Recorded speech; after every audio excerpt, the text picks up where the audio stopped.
Hi, everyone. Welcome to our latest episode of Behind the Curtain with the Sound on Stage. I'm your host, Greg Heilman, and today I'm joined by director Brandon Ivie. Brandon is an LA based director and producer whose specialty in developing new work has taken him to Broadway, across the country, and around the world. He developed and directed Justin Huerta's excellent Lizard Boy, which I saw at Oregon Shakespeare Festival a few years back, and has directed such venerable venues as Seattle Rep, Paper Mill Playhouse, Williamstown Theater Festival, Theater Works Silicon Valley. List goes on and on and on, and Edinburgh Fringe Festival and Hope Mill Theater internationally. Former artistic director at Village Theater. Associate artistic director. I'm sorry. Associate artistic director. Associate. That's what I have written here. Associate artistic director, Village Theater, and currently the artistic producer at Center Theater Group. But we're here to talk about Brandon's latest effort, the special 10th anniversary production of Come From Away at Seattle Rep. First of all, welcome to the show, Brandon. It's great to see you. Thank you very much. Happy to be here. So Come From Away, and I spoke with Damaso in our last episode of Get to Know a Theater with him, a little bit about this production, and I mentioned to him that this is special to me because it's the first show I ever saw at Seattle Rep after moving out here from the East Coast, and it's one of those shows that stuck with me through. It's just such a great story. We saw the touring version of it when it came through town, and what I want to talk about, again, is that this is not almost nothing like, or I'm not going to say nothing like, but it's a departure from the original. So I think it's going to feel new from what I understand from Damaso. So I want to talk about that in a bit. But first of all, what is your relationship with Come From Away, and how did you get aligned with it for this production at Seattle Rep? I like you saw the production here 10 years ago. I had read a draft before that production, so I was like relatively familiar um, with the show. But when I saw it, I was so struck by the humanity of it, the craft of like building this sort of through sung uh, uh, piece, and just loved it. I at that point especially I did not cry at the theater, and I teared up multiple times uh, during the show, and it immediately went on my list of like, well, someday I'll get to do a production of that show. And when I knew that the rights to the show were going to become available soon, I knew that it was on my list of things that I wanted to do, and so I really wanted to start thinking about what would a production of mine look like or feel like. Um, and that's when I started thinking about sort of my take on the show. That is, it will look uh, uh, pretty different from the original production, but I think that the heart and the soul of the thing is. I'm hoping that this only lifts that and elevates that even more. Yeah, I assume the music is the same. Okay. Yeah, the music, the dialogue, the orchestrations, it's all everything the same thing that you would have heard 10 years ago at the Rep. And what I understand is one of the differences is the actors that are on stage performing are also going to be playing instruments. You've got the band, but talk to me a little bit about that change musically of involving the actors in some of the music as well. Yeah, so I mean, you saw Lizard Boy, so I have a history with actor musician Oh, shows in general, and I like that as a just generally as a mode of storytelling. It's not right for every single show, so it's not like I'm looking trying to put that lens on every single production I direct. But when I was starting to think about Come From Away and how I would like to tell it, and what the core of that the show is, it is so much about community and these people that have come together from all of these disparate backgrounds. And there's also like a very clear and forward storytelling element to the show. And when I talk about actor musician stuff, I talk about sort of like the metaphorical hand that is extended as soon as you put like a guitar on someone. You're all of a sudden, there's sort of like the traditional walls of like Western storytelling are kind of like demolished, and you sort of like transport yourself to like a campfire, telling a story around a campfire, or like singing songs together in church, or it turns into this kind of a communal act anyways, that sort of invites the audience in a different way and has the story being told in a slightly different way.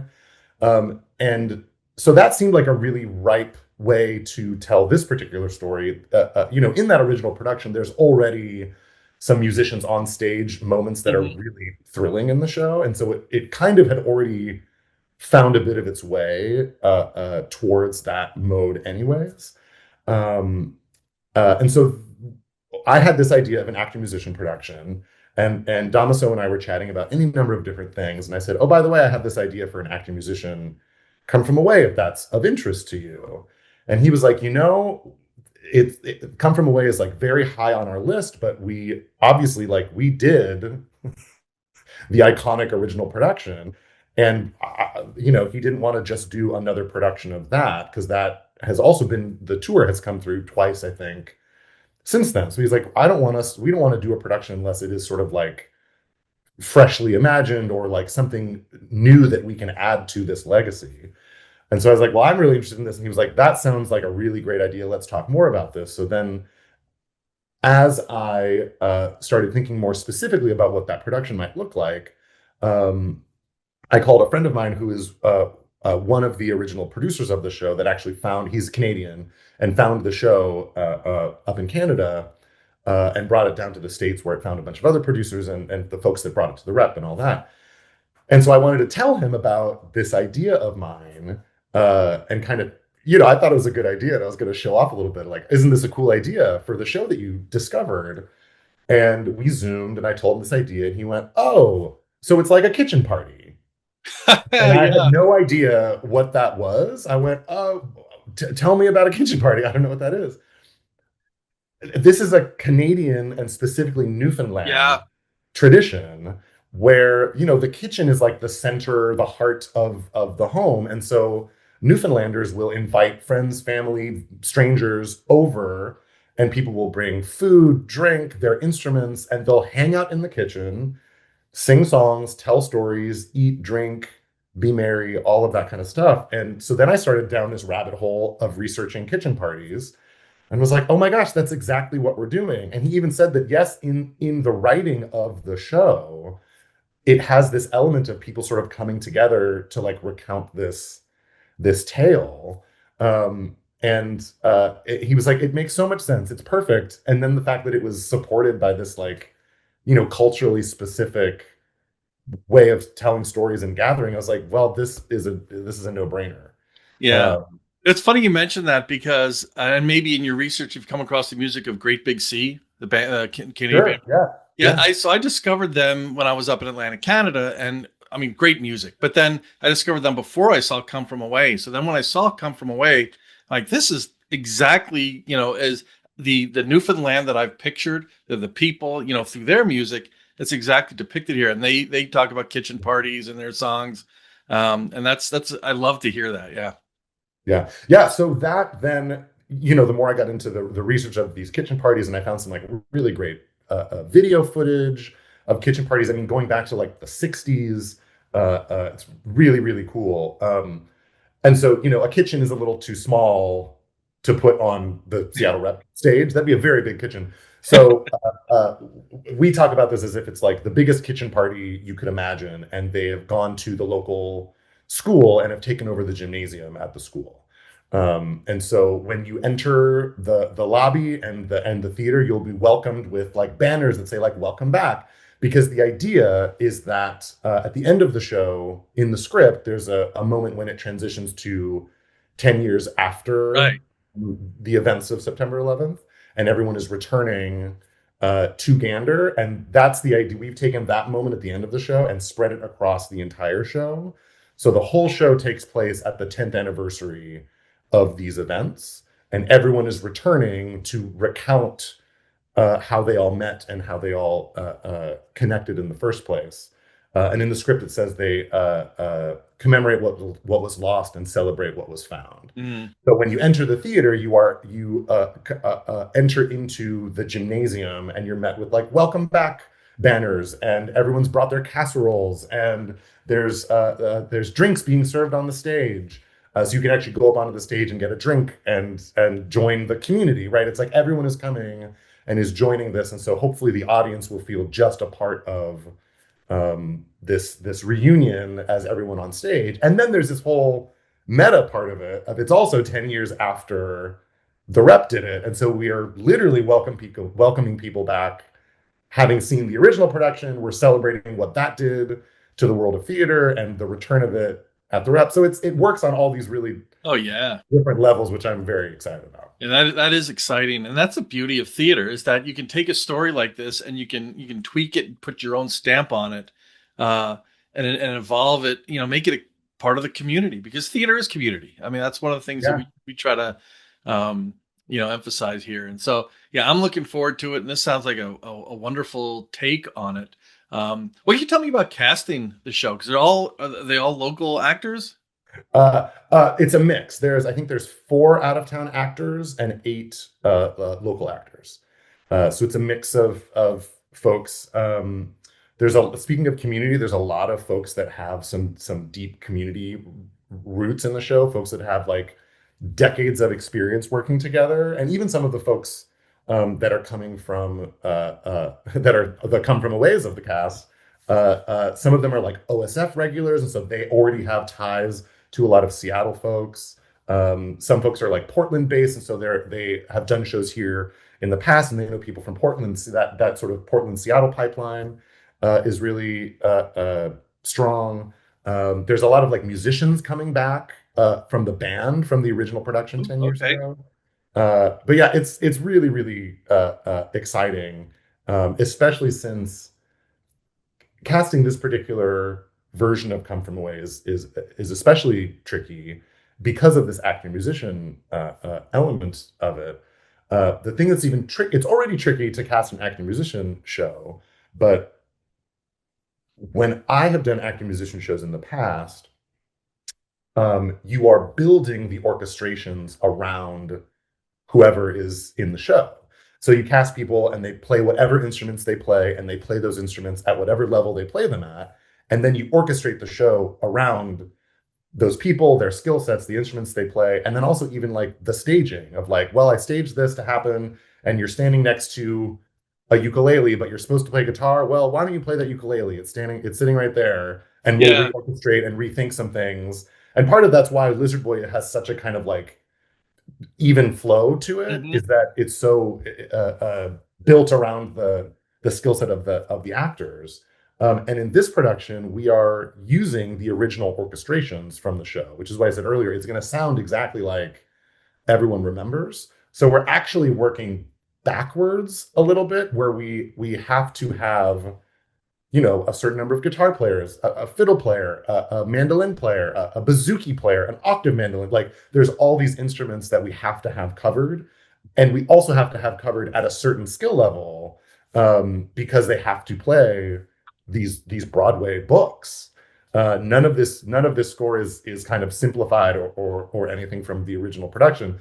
So it's been really wild to both cast the show and then also like track through the show, because once we get to a certain point, there has to be a guitar player playing this line, and that guitar player also has to be of an advanced skill level. Right. We have probably, I don't know, 6 or 7 people that play guitar in the show, and they're not all of them play at an advanced level. So like I've got to find someone that is this particular level of guitar player to play this exact line, but then they also have these other, so it's really complicated. But that's part of, I don't know, I love a challenge, and I love